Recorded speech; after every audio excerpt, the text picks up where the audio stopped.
right, congratulations everybody. We're here. We made it to C1X.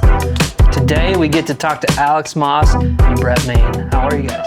Excellent. Yeah, doing great. Yes, thanks for coming in. Yeah, thanks for having us. So for those who don't know, Alex is the man, the wizard behind the curtain, bringing us delicious BKS Artisan ales, show after show after show. Thank you so much for supporting the show. Like I said last time, since day one, before you even saw an episode, you were like, yes, absolutely.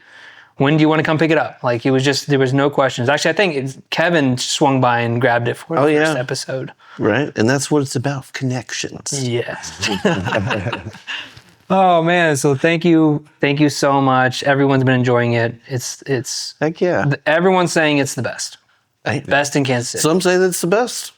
Yeah. Well, yeah, but here we go. So BKS Artisan Ales is a renowned craft brewery in Kansas City, located in the Brookside neighborhood. Their popular beers include the award-winning Clouds Hazy Double IPA and Rock Hill and Locust English Mild Ale. So you guys are like award winners. we are. We have won some medals. It's been a couple years, but we're always pushing it. Always like, seeking that next thing that can make our beer even better, and really just focusing on beer number one. Kind of like, anybody who is passionate about anything, like disc golf or beer, it's like we are that good, because that's what we give a shit about. Yeah. That's our thing. It's like, if you don't, like, if you're not trying to do that, like, it's like, what are you doing? And I think I've heard what makes you guys a little bit different and interesting is you're not trying to like distribute. You like your little, I'm not saying little, I'm saying Lil Brookside brewery where you want the community to come to, Kansas City to come to, enjoy like the highest level of beer possible.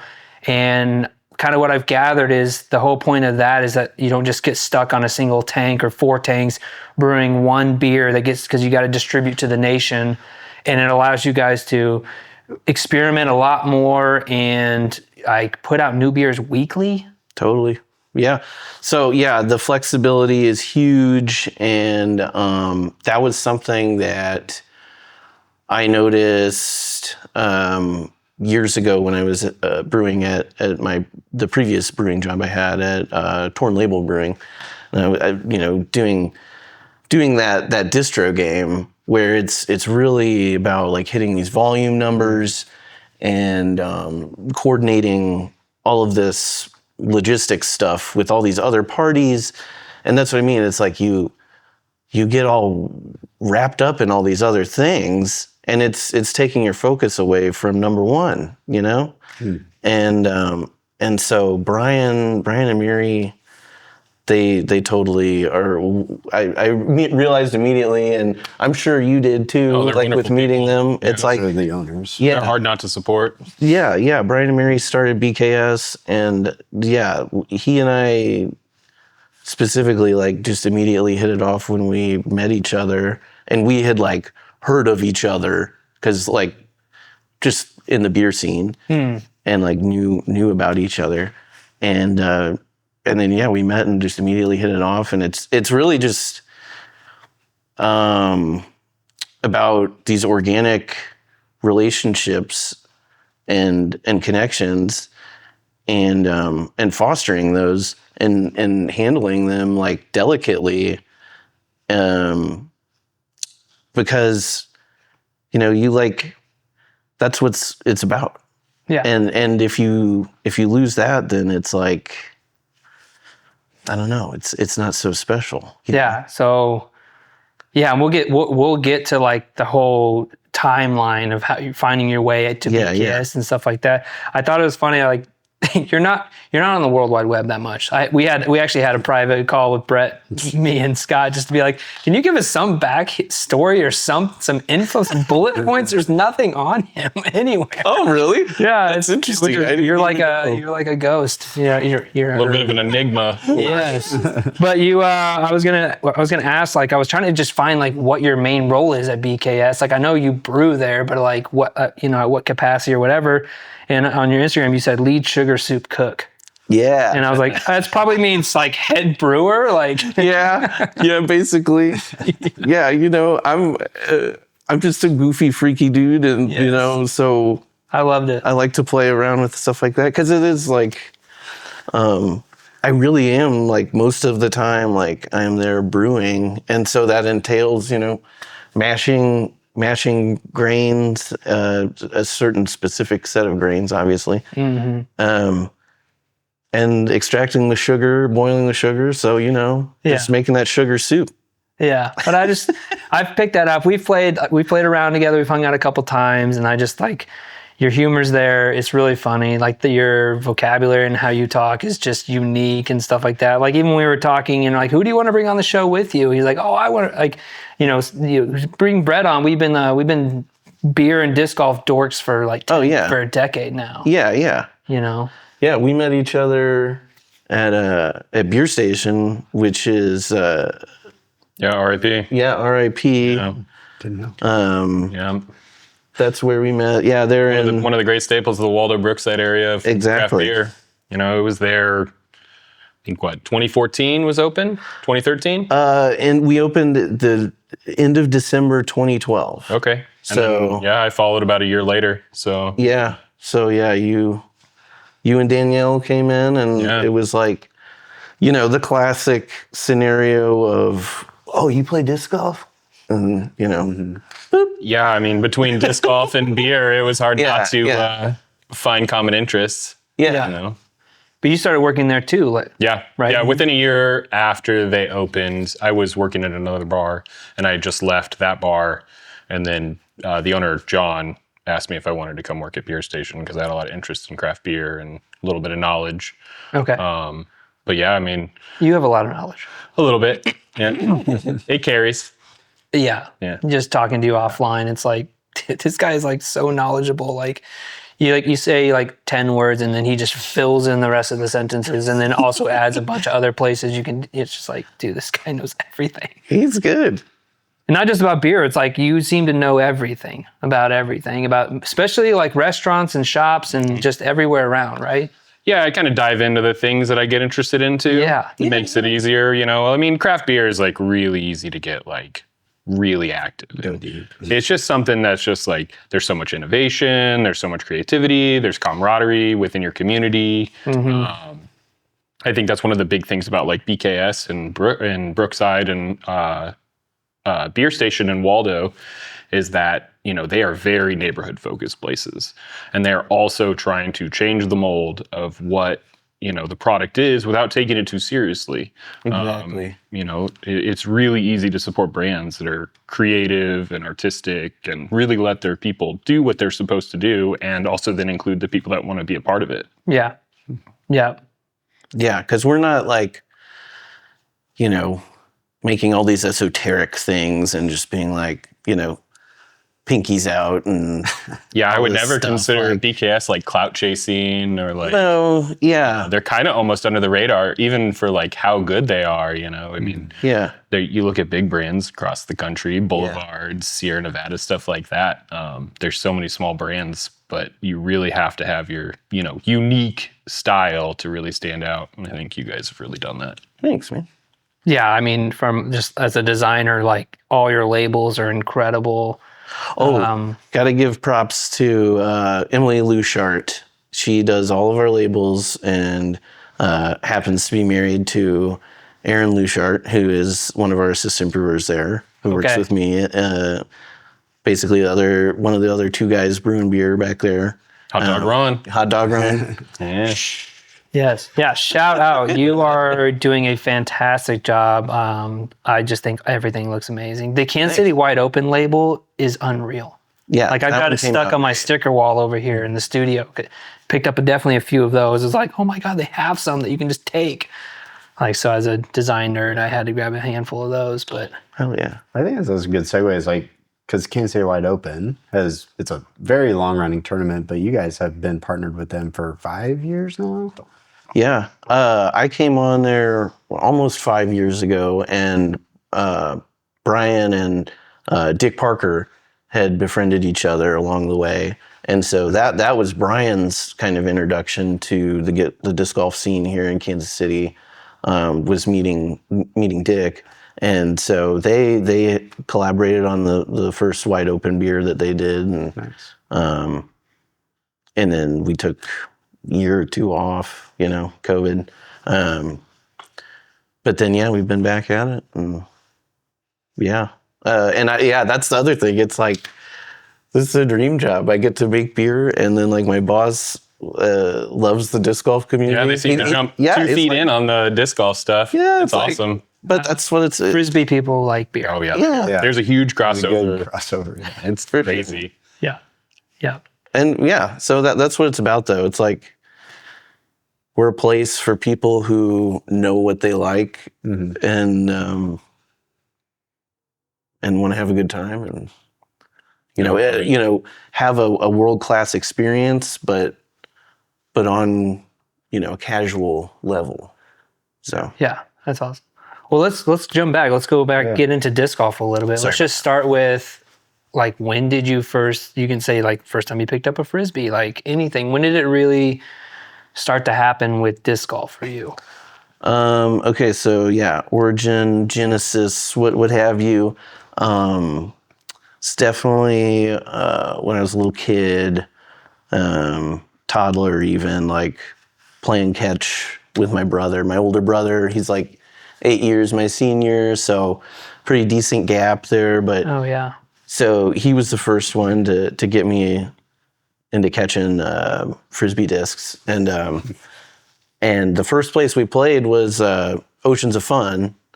I don't know if you knew this. Oceans of Fun used to have a Frisbee golf course. What? No, Yeah. did not know that. It was, I've heard of it. I've never been there myself either. yeah. So, in my family, my parents were nice enough to have us all get passports like every year. So we would go to Worlds of Fun and Oceans of Fun every summer.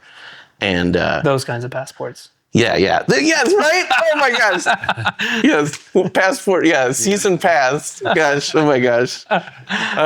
So. I didn't know they were called passports. Oh gosh. Yeah. I should have specified. I'm just joking. No, I love it.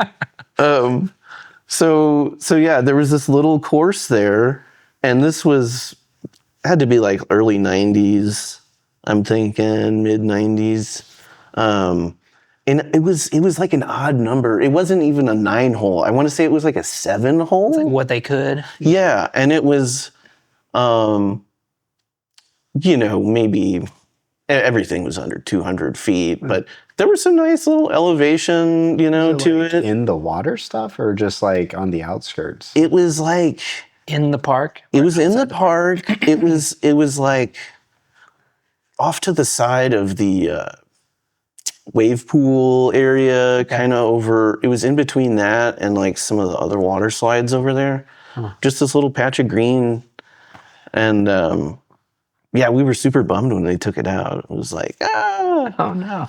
But yeah, he and I then would go on and play object, golf, basically, Yeah.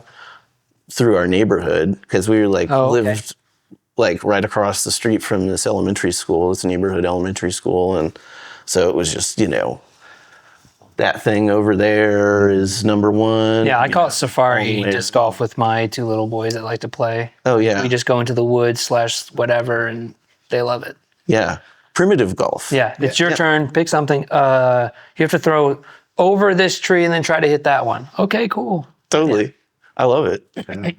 And so yeah, that got me early on, and then Were you throwing ultimate discs? yeah, big platters, yeah. But then disc golf, probably the first time I seriously played disc golf was like, I don't know, '06 maybe. Yeah. And had like a lime green Stingray. I had a to Stingray. swope. Yeah. And I was like, how do people play this? Like old swope. Like I was like, how do you do? Like I've only played Oceans of Fun and in the school by my house. You know, this is insane. Like So far. yeah, Really hard and it's windy and yeah. yeah. So my friends, we went out to swope a few times, like and just ate shit. And then I kind of didn't do anything until like I met Lewis. Really. Oh, And wow. Lewis got me into it. Like. With his, because he had like, you know, he had a crew that would like go out and play, and I was like, oh, it can be like this, like cool, like, so yeah, that was like 2008, and then since then I've been playing like Yeah. as So much as possible. did you buy the Stingray? Did someone give you the Stingray? Do you remember? Either my brother gave it to me or. It was like one of those weird things where it just was around. happened. Did you play with did you just play with the Stingray? Yes. Throw it, input it? Yes. Yeah. Sick. For sure. Sweet. Still have it? No. No. No, it's gone. Yeah. Some people still have them. I know. I do have So my first one. I have my, nice. You have your first one? Yeah, Pro Shark. Hell yeah. Yeah. Yeah. Classic. It would probably break if I were to touch it at this point. So. Yeah. Yeah, When did look at it. you start playing? Man, I started playing somewhere between 2009 and 2010. Yeah. And it was just super casual. I had a buddy, we lived by UMKC. I had a buddy who was going to college there, and he's like, hey, you know, I played this in North Dakota. We got a course down the street, so we went to Swope Park. Yeah. You know, I had no idea about the PDGA. I had no idea about the local club. I had no idea that there was like sanctioned events at all. And so we'd go, you know, just kill time during the day and just play Frisbee golf. Yeah. We'd watch these people around us throw it, you know, 200, 300, 400 feet. And we're sitting here throwing it 50 to 100 feet, you know. Yeah. With your Pro Shark. Yeah, I bought my Shark at Oklahoma Joe's. So Yeah, it has that's where I got my first. the chalk pin on it. His first name. Yes. Oh, the chocolate. The grease yes, pin? the greasy. Yeah. Yeah. Probably like $7.49 or something like that. Yep. Yeah. What was your first disc again? The Beast. The Beast. Yes. Yeah, I think it was followed up with a stack of DX Wraith that I bought from like Innova's factory store that I probably lost within the first 2 rounds that I played. I went back to the Shark, Yeah. you know. I'm gonna fix my light real quick. It just went out. Forgot to plug it in. Keep going. But you know, outside of that, you know, I lived just down the street from Swope Park, not too far from Bowen Cider, another local guy. Lived in the South KC area for a while, so we would go play Swope during the day and then we'd go. We both had like evening, night jobs, so we'd be able to get in, you know, 2 to 3 rounds. And he actually probably is the one that got me more involved in like competitive golf, playing tournaments. Kind of figured out what the PDGA was. Got my first PDGA number. I think I played Spring Renewal or Spring Revival, which was like, I think Rick Rothstein ran that tournament at Swope back in the day. And then he had another one at Rosedale where he would pair different divisions together. So your card would be like an open player, an AM, maybe Okay. you know, a female player. And so that you'd get experience with different stuff. And I think that really drew me into like trying to play more competitive disc golf, because you'd start seeing these guys, you know, throw it 3 to 4 times further than you. And Yeah. like, oh, I want to do that. Yeah. Sort of force you to play with better players Oh, if yeah. you weren't up there, which obviously is always the best way to do it. If you have like the nerves and you're willing, right? Yes. Otherwise, it can be really difficult for people that you just get so crazy nervous and then like, Yeah. I'm never doing that again. Oh, But yeah. if you're like, this Yeah. was incredible. These guys were throwing really far. They would like talk to me. They were nice. You know, just because they were better than me, they didn't, you know, look at me differently, which I've always felt like that with any Frisbee sport. That was always the huge attraction to me. It just wasn't like basketball, baseball, or soccer.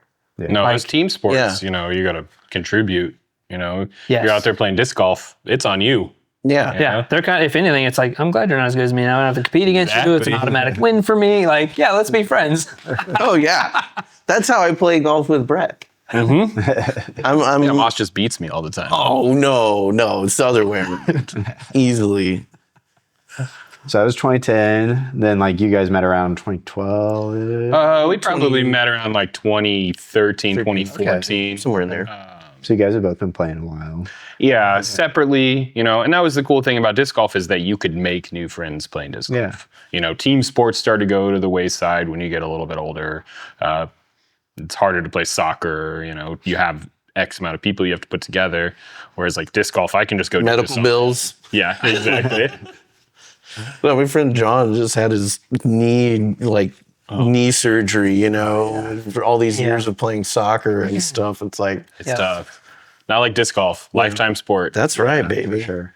Yeah, we've talked about that several times. You know, it's either this or bowling, but Yeah. And bowling's fun. I love bowling. It's fun. In college, I loved bowling. I did a lot of bowling, but no, just making jokes. Okay, sweet. But you guys met at Beer Station. That's where you started hanging out 2013, 2014. So Beer Station is just serving beer, right? They're a bar, but they do have their own beer though, right? No. No. That's KC Beer Co., which That's isn't not- too far away either. That's And there was always confusion between Confusing things. spelled the very same. understandable. Is it the same colors too?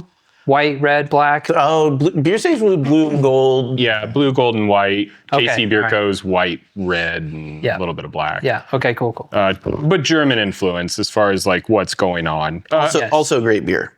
Oh, I'd yes. say Beer What was Station was more of a cafe. You could buy beer to go. Yeah, a beer cafe. It was a great spot to just like meet people, like play board games, you know, hang out. And you're not really feeling like you're at the bar. You know, you're competing in that late night scene where you have to like, you know, yell. You're not at a loud. bar, you're not at a restaurant, you're at like a community place. Yeah. Mm-hmm. Okay, cool. And it allowed you to try beers that you would never be able to try at a lot of other places, or not have to buy a whole 6-pack or 12-pack to, you know, take it home. We had single bottles that you could take home. You could drink them there. You could get 4-ounce pours on draft. And there at the time that was no one was doing that here. Like it was like, but yeah, Beer Station and Bridger's Bottle Shop opened at the same time, which was in Westport, and those were like the first two places where you could have beer on site and buy it to go, like in the modern era in Kansas City, at least. Yeah. So, but now it's like, you know, all over the place. Yeah. You know, Hy-Vee. You go to Trader Joe's and buy a single beer and Yeah. take it home Yeah. and have your own beer sampling. Yeah. That's definitely my favorite thing is to get just 6 different beers in a 6-pack. Oh, yeah. Just at my local store. Yeah, the mix pack or whatever was game changer. Yeah, really get to try some stuff. Yeah. Mhm.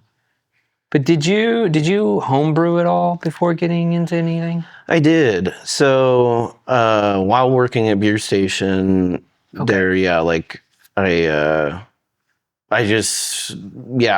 got bit by the bug.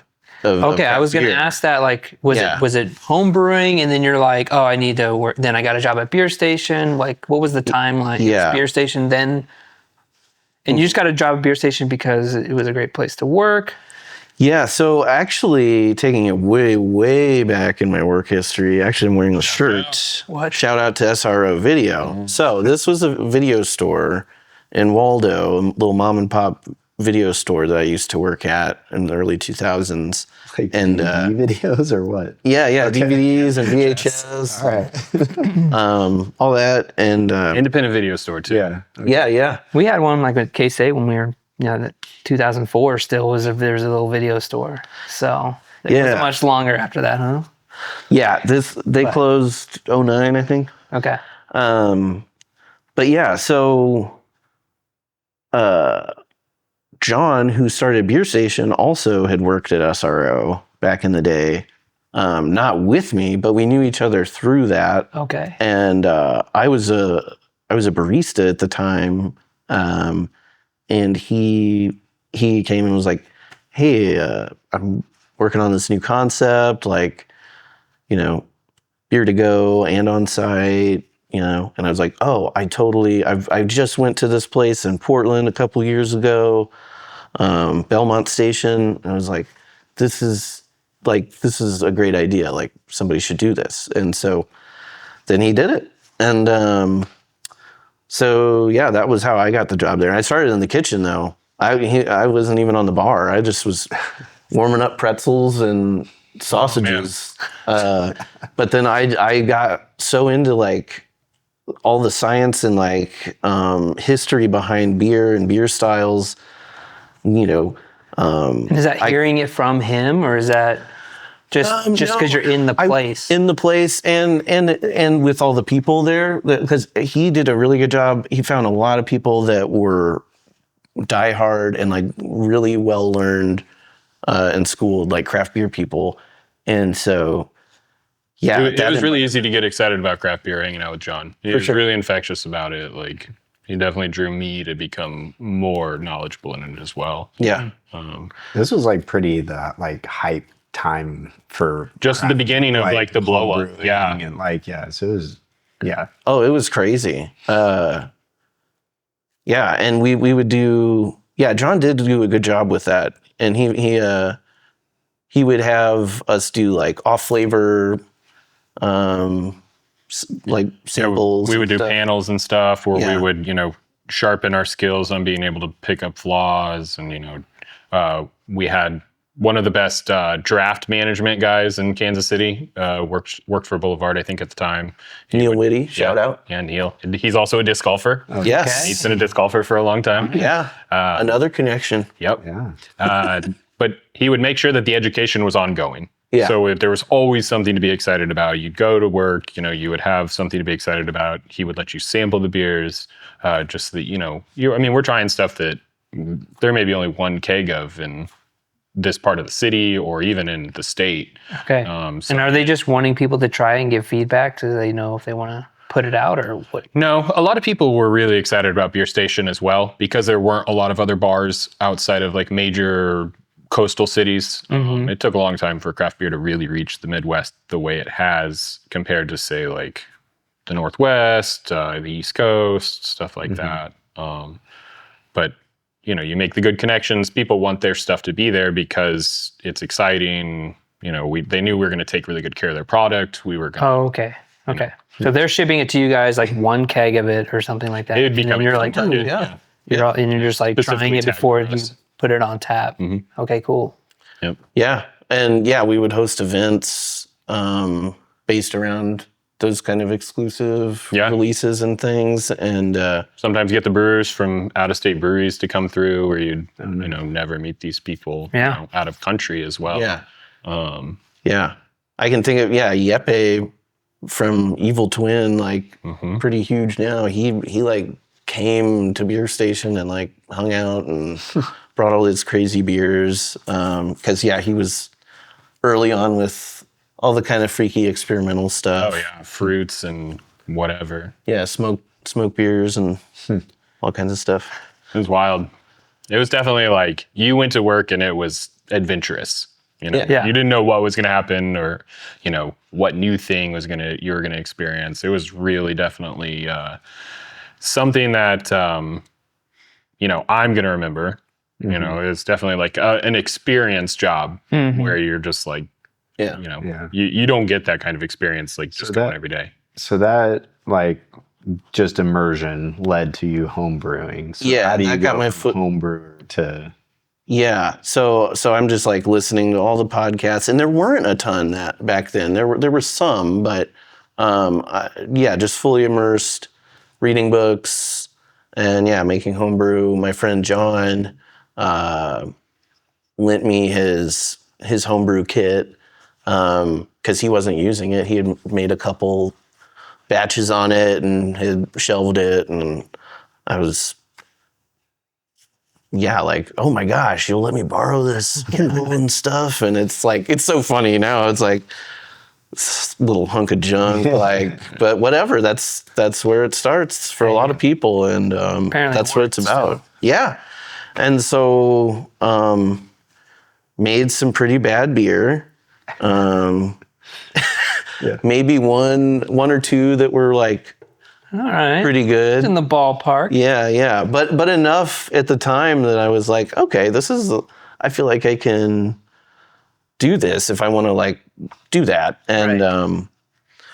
and yeah, then and I'm a musician too. I should say that I'm a drummer, and so at that time too, I was playing in a band like very regularly and touring a good amount, and did like a couple big tours, and came back from one, and was like, it was kind of this life crossroad. Like, okay, do I want to keep doing this and like barely scrape by, or am I gonna like sink my teeth into something else? And so I had already loved beer, and so I came back and I was like ready to be a brewer. Honestly, when I came back from that last tour, I was like, I can see all this, like I'm gonna do this, and then I just kind of done it. And so yeah, I got a job at Torn Label.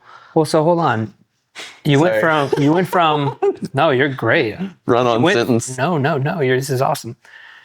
I have many questions. We'll come back again to this point. But so you went from home brewer, and you said you made not good beer. Went on tour.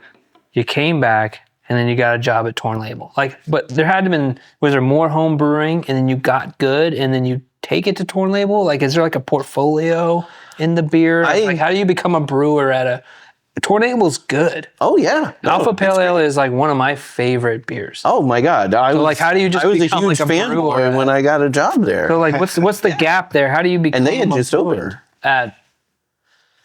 So that's a great question. I was just serving beers there in their little tap room, and this was 2015.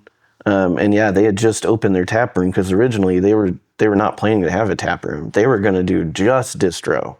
So anyway, start pouring there, and then less than a year after doing that, I had I had convinced Travis, one of the co-owners there and the head brewer there, to let me tinker around with this like funky old brew system that was in the back there. My gosh. That somebody had just given them. You know what he's talking about? Oh yeah. Yeah. And so Rough Draft Thursdays, man. Yep, it became a thing, and that's where I really learned a ton, was brewing on this. So it was a kegel system. So they took old half-barrel kegs, and like cut the tops out, and so your boil kettle is an old keg with a fire under it. What? On this crazy Frankenstein's monster. Yeah.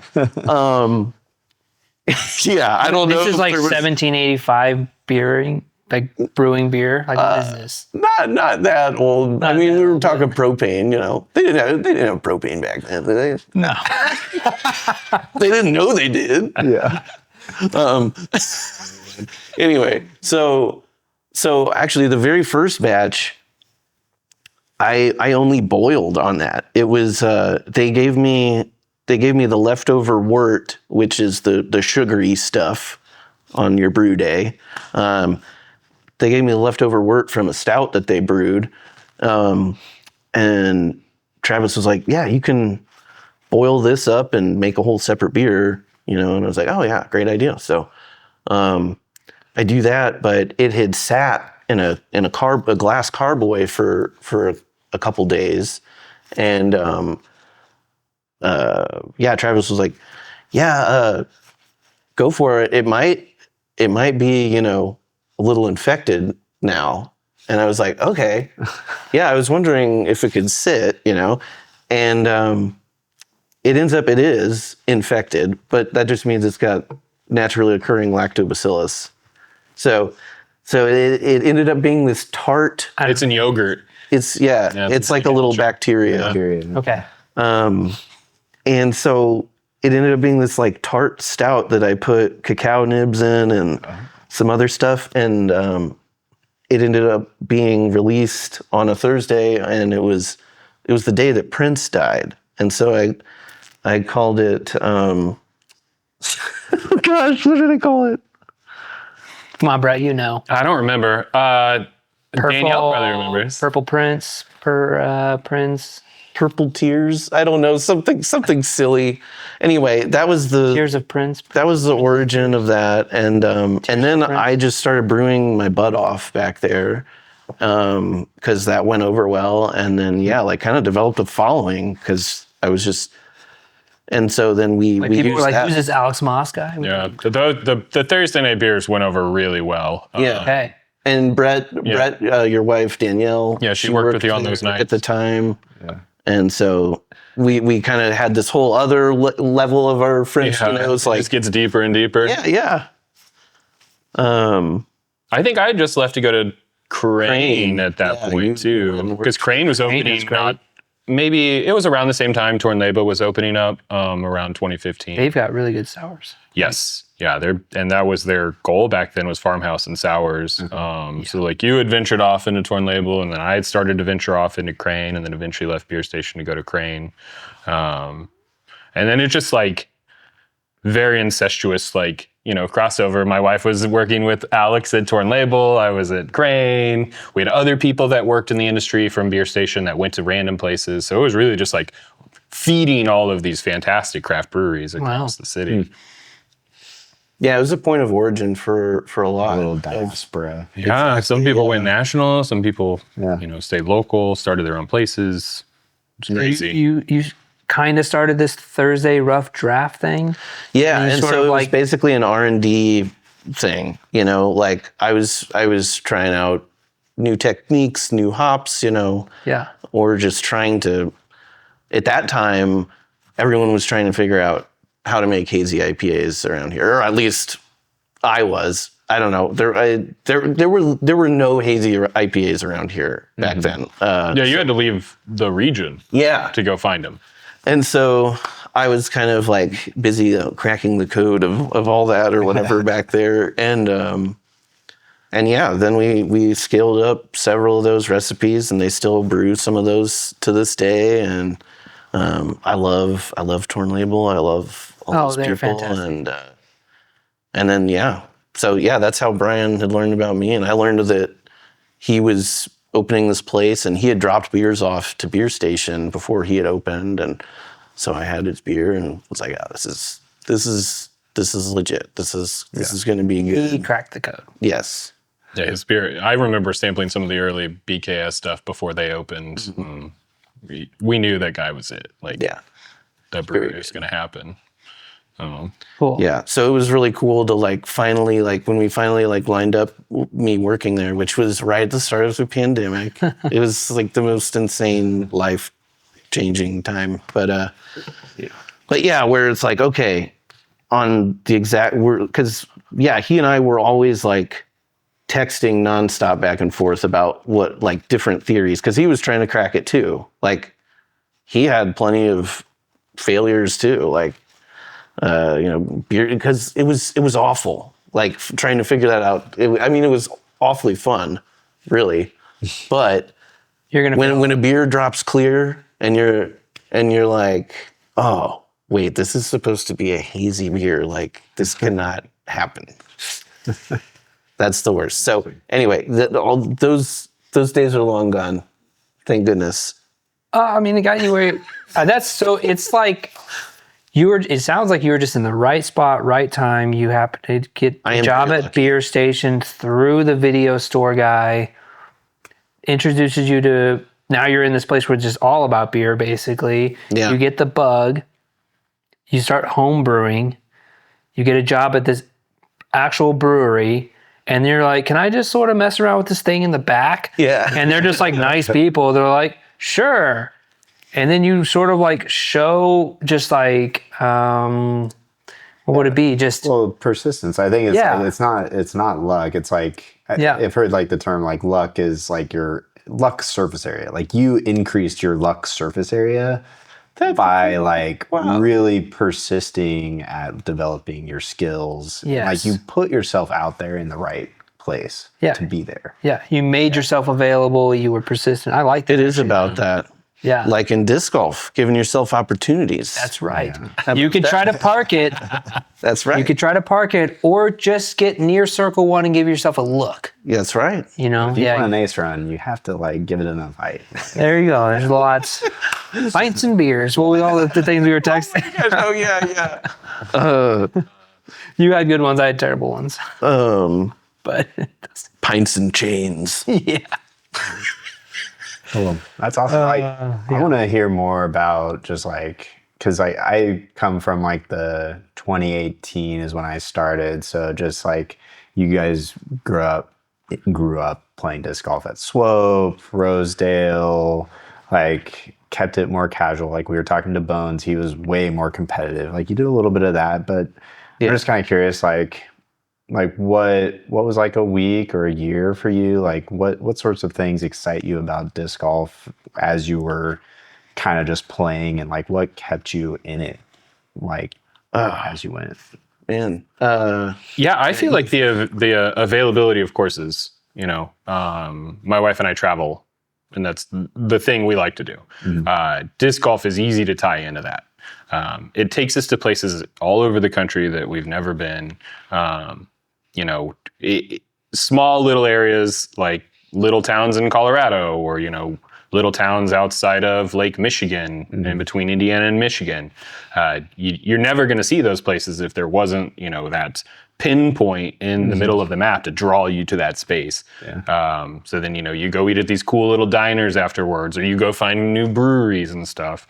And it really is able to, like, you know, we're able to draw a line on the map on like all of these places that we would never go.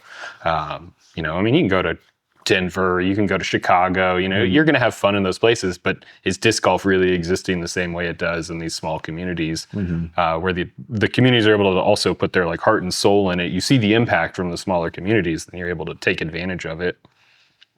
But I think that's one of the big things that excited me, you know, outside of also finding those cool craft breweries where you could just like, all right, well, I just hit this 18-hole course and it's like a 2.5 or something, but it was worth it because I get to go hit this brewery down the street that I would never go to because it's extremely out of the way. We had similar things when we went to Des Moines. It was like we sort of like positioned ourselves like, okay, when we go play these courses, then we can go to this brewery. Like we had the brewery and the courses picked out. Oh yeah, you know, yeah, for sure. Yeah, it's definitely like the drawing attraction. It's also like the cool thing about it is like I went from competitive sports, team sports, to not really having an athletic outlet unless like you go to the gym. You know, I mean, that only goes so far. You know, you need something that you could really feel like you're improving on. You know, and starting back in the early 2000s to like mid 2000s, there wasn't the YouTube concept of like working on your form or like watching footage. Like it was sparse. You really had to go find it. So like so many freaky styles. Yeah. You know, it's just one of those things where you like, it's a little bit like you kind of miss it. Like that's why everybody likes Matty O so much. You look at new players and there's a lot of similar styles out there because people are watching a lot of the same form videos, a lot of techniques, and they're not doing it wrong. No. But you definitely see some uniqueness in some of the older players. Right, but Exactly.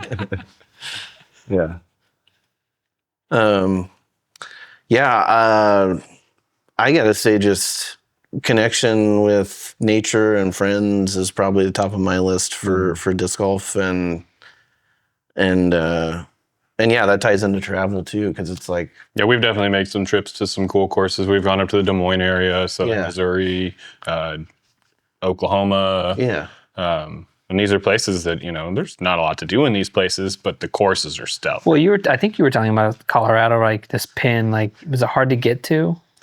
Didn't you go on that trip too? Is that so we played. which one? We played. What was it? Beaver Ranch. Beaver Ranch. That's right. Yeah. Beaver Ranch is great. Yeah, we stayed out in Conifer in this little cabin with a big group of friends. My wife and I got married in Rocky Mountain National Park, and then had a bunch of our friends meet us at a cabin in Conifer, and we ended up playing there like 3 or 4 times. Yeah, that's on the list for sure. Oh, it's beautiful. I think at one point where I have a picture of Moss there too, but we had 60-degree weather. It was light rain and snow all within the same round. What? And it's just like this magical space in the middle of the summer. Yeah. It's you never know what's going to roll over the mountain, man. Yeah. It was really cool. But I mean, you really have to like get off the beaten path to get to some of these courses. Yeah. I would rather do it with, a homie or a group of friends than just like go out and like experience it. Cause who's going to cheer you on when you hit that shot where you're like, you throw it halfway down the mountain and you park a 700-foot hole. And it's like, well, I guess I'm just going to have to. Majority of my aces are by myself. And it's like, and everyone's like, yeah, sure. I would have preferred people be with me. Of when it course. happened, for sure. Yeah, you're like, I'd be lying if I didn't say. I signed it. Come on. Yeah. But I think you were, on our little secret call, you were talking about how you guys would play before heading to work, right? And you'd have the Rosedale to yourselves. We'd hit up Swope, we'd be able to go get in a round or two and, it'd shift in the evening, working at a bar. It'd start at like 3 or 4 o'clock in the afternoon. You'd be there all night. So you'd have the whole course to yourself. You get out to the park, it's just a couple other dudes out there throwing, you go to Swope Park and there's just guys practicing. You see these guys throwing rocks, 350, whatever. Yeah. And you're like, man, I want to do that. And they're not even playing the course. They're just throwing, across the hill to another pin because it's just the shot they want to throw. Yeah. There's no one to like hinder them from doing that. It's a little bit harder to do that now. Yeah. These courses are a little bit busier than they used to be. We have our weekly lunch round, and we generally have the course to ourselves at Rosedale. We go to Rosedale. Nice. Yeah, you get there early enough. It's a ghost town out there. Yeah, we're at like 11. Yeah. So A couple other regulars. yeah, we do. They are regulars. Yeah. But yeah, it's nice when you get, especially like Rosedale, because that's a crazy popular course. Like, It's the most played course in Kansas City. yeah, I would think so. That and Waterworks, maybe. you would be the guy to know. Yeah, Rosedale is 100% the most played. I'm not sure what number 2 is. I'm not sure what number 2 is. Yeah. I did want to touch on the band stuff, but I didn't know if you would bring it up or not. But what was the band that you toured with? So that band is called Nature Boys. Nature Boys. And they are still in operation. And Suzanne and Danny, they're a couple, and they started this band. I don't know. She was okay with Nature Boys as the name. Oh yeah, yeah.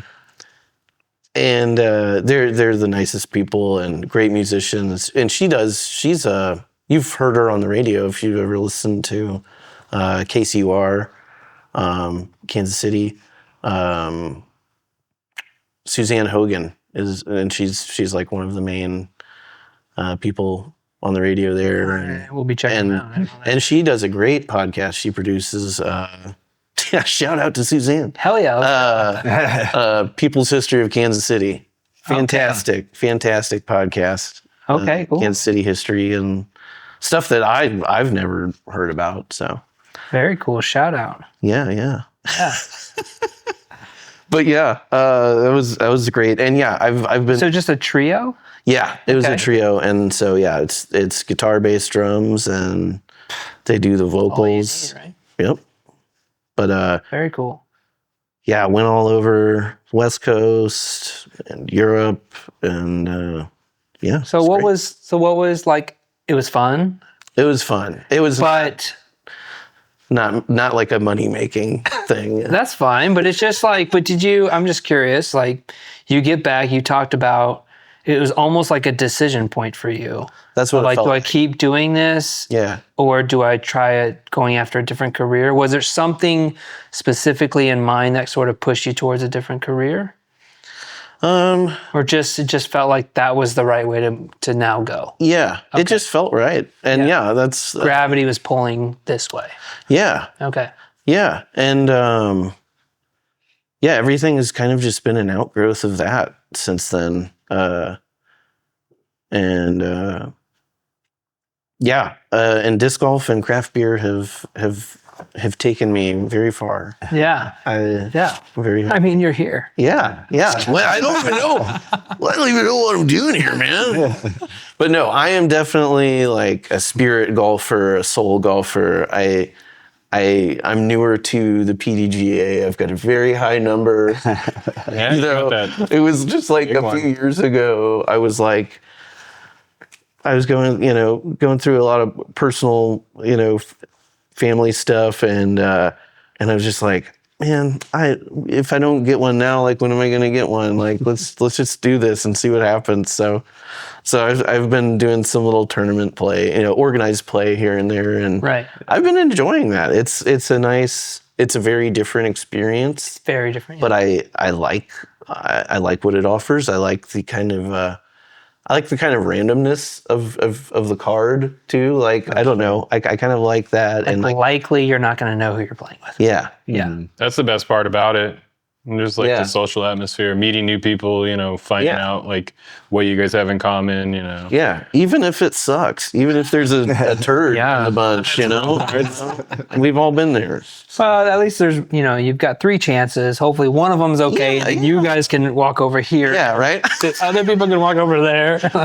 Card vibes. Yeah. I think that tests your game though too. Right? It's a whole, it's you get that one guy. Other level. Yeah. Because you're like, we would never go play together outside of this. We would never hang out. Dude. So you got like guys in the C tier taking like the rules more seriously than the pro tier. Yes. Yes. Yeah, flip fault. Yeah. So when I switched from Ultimate to disc golf, Ultimate is a very fast-paced game.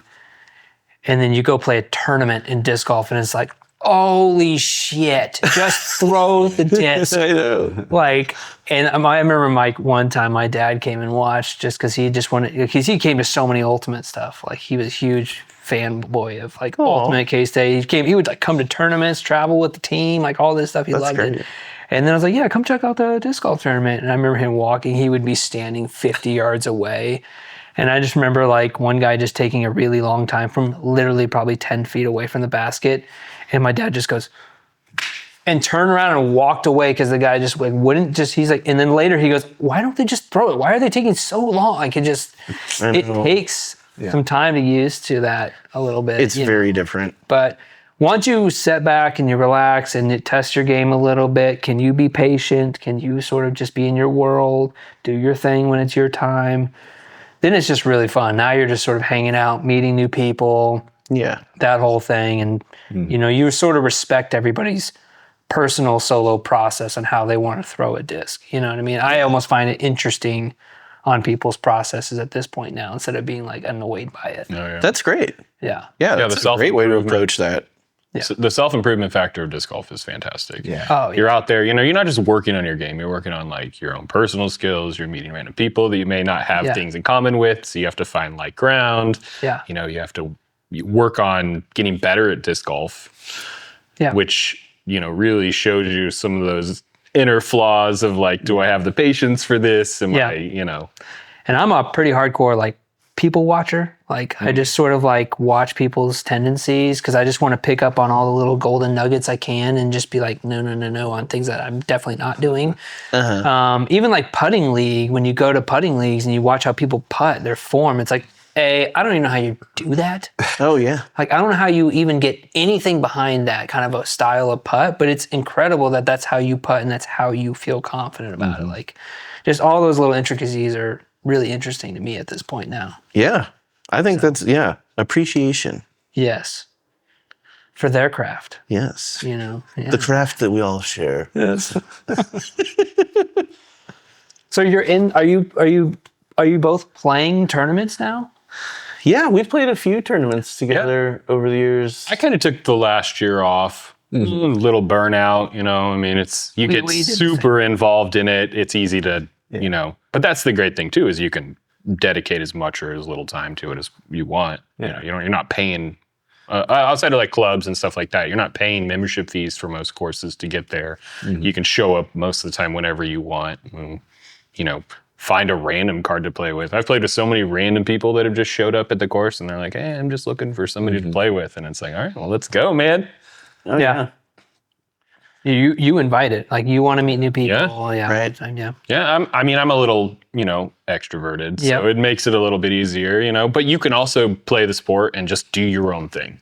You can be there by yourself and not talk to a single person. You don't have to play competitively. You don't have to keep score. You don't have to throw one disc per shot. People should not keep score.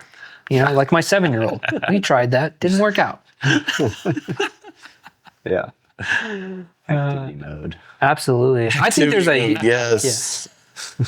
Sometimes, you're just in that mode. I did my first one of those recently, I think. Because I knew I wasn't going to play a whole round even. I was just like, I just need to get out and throw. And but I want some cred. I want some cred. Keep a streak. Yeah. Whatever. Yeah. Keep that number going. Yeah. Yeah.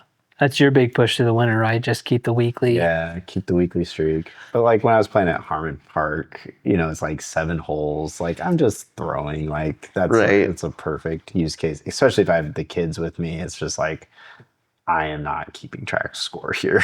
No. But yeah, so it's great. But, yeah. so what does 2025 look like? Any goals, travel plans? Yeah. Dream course you're gonna hit up? Well, it's kind of funny you mentioned that. So, my girlfriend, common law wife, we've been together for a long time. She just got this new job, and it requires a good amount of travel, and so to the East Coast, specifically like Cape Cod. So we're going to use that as a little springboard to do a bunch of traveling up there. And so going to hit up as many Northeast courses as I can this year. Maple Hill, probably, hopefully, when I get up there. Nice. So yeah. Yeah. Get to Maple. I'm very excited. Get to Brewster if you can. Brewster, yes. Those are both on the short list. Yeah. Yeah. You guys been up there? I have not yet. I played Worlds at holy crap. Brewster Brewster. and Foxdale. In 2018? Yep. Nice. Yep. And then we went to Maple before flying home. Heck yeah. So we kind of got them all while we were there. But it was not great weather at Maple, but it was still like cool to be there. So now when I watch coverage, it's like I know exactly how they're like. These are tough. Like, oh yeah. You know what shots to throw and like. Well, I just know what they're going through. Obviously there's some of the redesign, but I walked away just thinking Brewster was is at this point still my top favorite course. It looks gorgeous. And I think anybody can play it. Like, it's challenging. Obviously, they hosted Worlds there on that course, and it took people's numbers and stuff. But yeah, they're not super far holes, though. So as long as you can show up and throw a mid-range down the fairways, like, you can par most holes and things like that. So I think it's a very friendly, good, I don't know, the elevation climbing and up and down. It's just really, really solid course. Really love that one. So that one still kind of sits at the top for me as far as courses I've played. But really good brewery out there too.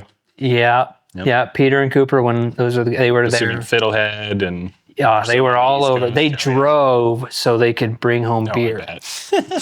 Oh yeah, I remember when. This was that trip. Yeah. Do you remember that talking about it? Yeah, I was like, I'm definitely not driving. Like, brought back I'm flying. Some beer. I don't think I was into beer that much. I would drink, but it was like not like that. Yeah. I'm still not like that at any. I would never drive somewhere over flying just so I could bring a bunch of beer home. But now that we have BKS locally, there was a time. I think that's where it was, 2018 or so. I don't know. They were just like, we're driving because we have to bring cases back. Yes, good for you. Good for you. Bottle mules. But it's beautiful up there, and heck yeah. Even the little town is incredible that it resides in. Oh yeah, I'm sure it's just like some little storybook, adorable little village. Mm-hmm. Yeah, it is. But yeah, that'd be cool though. And that brings it back to what you were saying earlier. I just love the places you'll go play golf. It's always just like, wow, I would have never been exposed to any of this if this hadn't brought me here. And I love that. It's the gift that keeps on giving with it. This is why I always encourage having a hobby. If you don't have one, get one. And if it can be disc golf, let it be disc golf. Yes, let it be disc golf. But people who just roll through life with no hobbies, I'm like, oh my God, you have to have something. Oh yeah. Get something. It's the best. Meet people through your hobbies. Go places through your hobbies. That kind of stuff. Get out there. Yeah. So what's Can I ask a question? You can ask whatever you want. What are your guys like favorite? And yeah, sorry if you've already answered this, but yeah, what are like your favorite courses locally or? Locally, I mean, we're at Rosedale every week almost. That's your go-to. So that's our go-to. It's very close to my house. Yeah. Yeah. But yeah, other than that, like Black Hoof Waterworks are probably like the next. Yes, for sure. Those are the top. Yeah. I frequent Black Hoof as much as I can, just because I like playing from the tips and challenging myself. I think it's the best challenge we got right now. It's very challenging. Heritage is the closest course to me. Actual closest course is Prairie Pass. That's where I go and play with my kids a lot. Love that course. Just very fun with the kids. But yeah, I would say for me, it's Rosedale. Obviously, it's a weekly. Then I take my kids to Prairie Pass, and then when I can, I get to Black Hoof. Yes. So that's where we played. Yep. Black Hoof has just like a lot to offer. Like it does 3 different tee pads, 3 different baskets, 2 or 3 different baskets. There's a lot of combinations you can do there. We had a fun day. So our big push lately is kind of stop playing tournaments over the last just 2 like seasons. Tourism. Yes. But we like to do, like we did a daily at Black Hoof where we met up at 8 a.m. and we played all 3 layouts. Yeah. Wow. Plus the 9-hole course. Punishment right we there. We packed a lunch with the cooler. It was amazing. We just spent the whole day play tourists. We just played all day long, and I would highly recommend doing that. Doing stuff like Pack that. a lunch and just go spend the entire day at a course, especially if it has all multiple layouts. Play them all. We played doubles. Yeah. So you make it fun. Like try the variety, and that's what's great about a course like Black Hoof. It has 3 tees, 2 targets per hole. So that's it. Yeah. There's so many variations on the layouts, which makes it a lot of fun. We did it in Smithville. Yes. Smithville. That's a great. So we went to Smithville and played all 3 courses. Yeah. In one day. This morning. Yeah. We were there like at 7, like sunrise. I'm a sunrise guy. That was beautiful. But yeah, we were like right at 11:30. I would be willing to wake up at 5:30 and get to wherever we need. You still have your coffee at sunrise at T1, and it's just like, you're sipping that coffee and you're just ready to go. I love being there. First one's at the course. I love pulling in the romance. Only car. Like a nice to me, feeling. That's what it was like for me on Christmas. Actually, Christmas Day, I played Black Hoof a solo round. And I was the only person there. Yeah. Well, there was one other car, to be fair. But I saw no one else, and gun range wasn't happening, so it was so quiet and like sounds serene. It was a great round. I think it's hard it's hard for people to get warmed up a little bit. It's a little early to get moving, but yeah. I got to get through my morning routine for that. How surreal and just quiet, and it's everything. I just love it so. It's a noisy gosh dang world, I tell you. Yeah, Black Hoof is crazy. It's just one of those places I feel like I'm never in the same spot when I'm throwing there. It's like I'm always challenged by being in a new landing spot every time I'm out there. And, you got a Rosedale, you got stock shots. It's great, but you know what you're doing. Yeah. Black Hoof, I mean, with all of the accessible tees and baskets, it's like, man, this is like a different course every single time I play it. Yeah, and there's a secret. The hardest layout is the layout that we played, which is what it's. The par is tough. No, what is it? Yeah, it's like the middle tee. Blue to white. Oh yeah, I like that one. That's a fun layout. Long tees to the short basket. Yeah. Yeah, it's so long. It's kind of unexpected. So like I totally played that layout with some coworkers thinking, okay, like we'll play the shorter tees, but not short to short. And it ended up being like, it's harder. Oh, it's white to blue. Is that what we played? No, blue to white. It's blue to white. Middle tee to... Because you end up having all those like tweener kind of pars. Yeah, you end up with a lot of like 370 par 3, and it's like, okay. Yeah, uphill around the trees. Okay, so traveling a bit sounds like for 2025. Yes. What about you, Brad? Yeah, same game. Oh yeah, same game. Yeah. You're traveling with them? Oh, I wish. Yeah, carry on. That might happen. I've been lucky enough to not work as much in the last couple of years and, travel with my wife. She's a trooper, she'll go hang out and play a course with me. She knows the rewards at the end. We're going to go hit that brewery at the end of it. But I mean, she loves it too. Yeah. It's for her, it's a hike in the woods. Yeah. And it's really easy to talk her or anybody to go out and play disc golf because it's like, you look at what you're doing, you look at where you're at. I mean, some of these places are pretty secluded, so you can see some really cool stuff. Especially if you're showing up at, daytime, like beginning of the day, where, the animals are still out and scurrying around. You might run into something that no one else has stepped on yet. New stuff growing out of the ground, mushrooms, trees, stuff like that.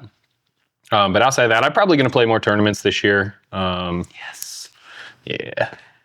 Maybe travel for tournaments. That's something I've never done. I'm thinking about getting back into the tournament scene a little bit. Yeah. Yes. I feel like taking the year off gave me that itch to get back into it. I do, yeah. Outside of Fox. We still got to travel, though. We got Arkansas on the radar right now. Yeah. Oh. Ooh, cool. Where in Arkansas? I've never played Percent down. Ridge. Okay. Number 1 Arkansas course. Yep. Yeah. So definitely that. And then We're trying to hit these drivable I haven't hit Arkansas yet. radiuses. Yeah. I think we want to get like the top one at least in like every state might be pushing it, but Dude, we're in our 30s. We have a lot of years ahead. We'll of get us. them all. We'll get them all easy. Taylor Ranch is a good time. We played Taylor Ranch.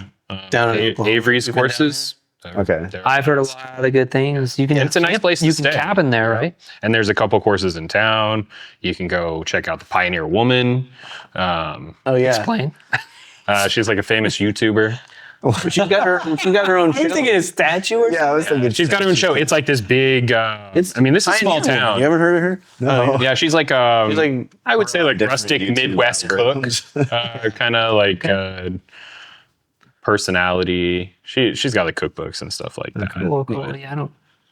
Dude. Get down to Pawhuska. We're big Pioneer Woman fans over here. Also, you brew and pioneer women. Wait, what? What are we talking about? Disc golf? Yeah. No. But yeah, Taylor Ranch is great. Where else? Wildcat was a fantastic one. We didn't play that one together, but I. Oh yeah, I heard that. Wildcat Bluff? Yep. In We, Des Moines. You went there? Or It's Cedar Rapids. Cedar Rapids. Cedar Rapids, yeah. Yeah. Yep. We played that. It's a little bit of a drive, but I feel like all these courses within 6 to 8 hours are like so achievable. I think we're going City. back to Wildcat when the mosquitoes aren't absolutely insane. Oh man, isn't Yeah. that the worst? You get to some course, you're super stoked to play, and you get out, and it's just immediately like, We're glad you're here. Land. Yeah, it was like that. It was horrendous. That's funny. yeah, you just like want to carve up a line so bad, but you're just like, it's just not happening. No. No, it was funny. Okay, great. So you're just still traveling, trying to get back in the tournament scene. You're kind of forced to travel, but looking forward to it. Yeah. Yes. But yeah, and yeah, I'll probably play some tournaments too. I've got a pretty chill schedule, so I usually have a few days off. So Yeah. I'm getting out at least once a week, most of the time. Yeah. Looking forward to the Pro Tour being here this year. Oh my gosh, yeah, that's right. Yeah. Yes, Is that's BKS exciting. doing anything with that? I'm sure we'll be a sponsor again. Yeah. Oh, sweet. No, you host the player party, yeah.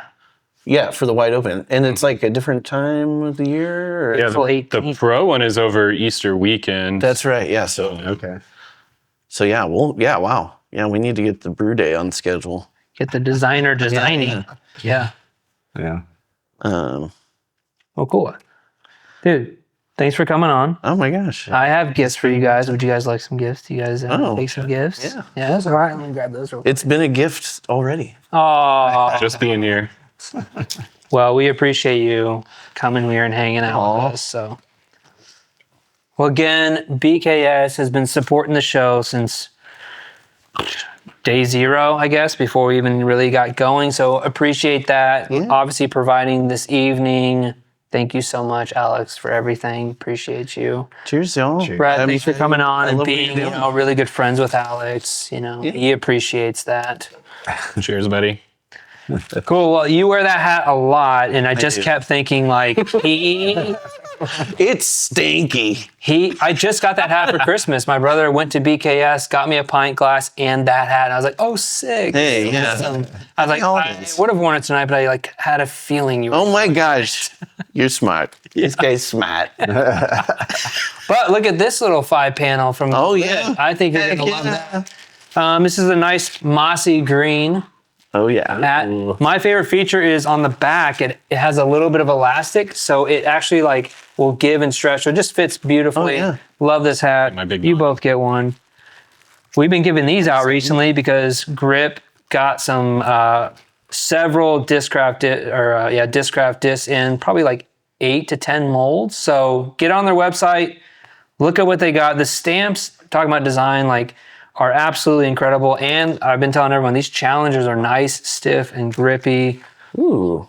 Red and baby blue, one of my favorite color combos. Ooh, yeah, that feels great. Yeah, that feels great. So thank you, Grip. Again, Grip's been supporting the show since day 1, day 0. Love that. And we've been handing out these glow minis. They've been handing out these glow minis. Perfect time of the year. Oh, yeah. As get your glow on. Matt Oval says, if you lose it, just go back at night and you'll find it.